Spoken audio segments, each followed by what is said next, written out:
Tsy mitovy amin'ny famoahana valim-pifidianana filoham-pirenena na solombavambahoaka ny famoahana ny valim-pifidianana kominaly. Hoy ny filohan'ny Voamihera mahaleo tena misahana ny fifidianana ny CENI Dame Arsène Andrianarsedo raha ny CENI Fohibe no namoaka izany valim-pifidianana vonjimaika izany tamin'ireo roa voalohany dia eny amin'ny faritany kosa no hamoahana izany amin'ity fifidianana kominaly ity. Hoy ny CENI misy ny rafitra efa napetraka eny anivon'ny faritany natao ikirakira ny valim-pifidianana ka amoaka izany ho izy nandritra ny fitsidiana izay nataony tany Toliara alohan'ny krismasy no izany farafahatarany no tokony hivoaka ny valim-pifidianana vonjimaika. Nosikavana tao Andekaleka distrikany Brickaville androany Alatsinainy tao Pambolekazo 424 eto Madagasikara nanokatra izany tany an-toerana ny fitondram-panjakana malagasy izay notarihiny Andry Rajoelina filoham-pirenena ny Praiministra Christian Tsay ary ireo mpikambana maro ao amin'ny governemanta zanak'azo miisa 7 alina no voavoly nandritra izany fanokafana ofisialy izany ny sandrahaka tamin'ny velaran-tany 10 hektara.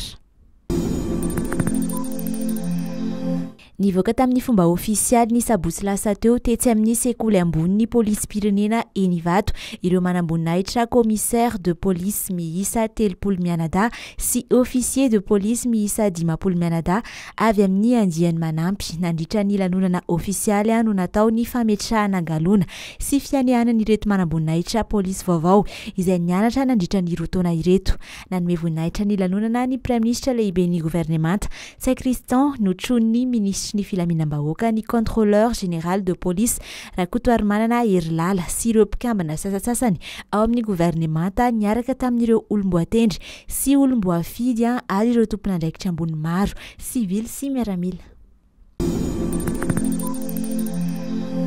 Mitombatra ny isan'ireo olona maty tao aorian'ny fandalovan'ny rivodoza Shido tao Mayotte araka ny tatitra farany avy amin'ireo manam-pahefana ny an-toerana androany Alatsinainy dia tafiakatra 20 ny isan'ireo olona namoiny nandritra ny fandalovan'ity rivodoza mahery vaika ity tany an-toerana. Mbola lavitry ny vinavina napetraka ireo manam-pahefana moa ity isa ity satria raha nitombana dia mety ho amanjatony ireo namoiny tamin'izany. Efa tonga ao Mayotte amin'izao fotoana izao ny solotenan'ny governemanta frantsay ireo mpamonjy voina ary miaramila maro manohy ny fikarohana noho ny fandalovan'ny rivodoza dia maro ny lalana tapaka ka nananisarotra ny fikarohana sy famonjena ary fanampiana ireo niaramboina any an-toerana.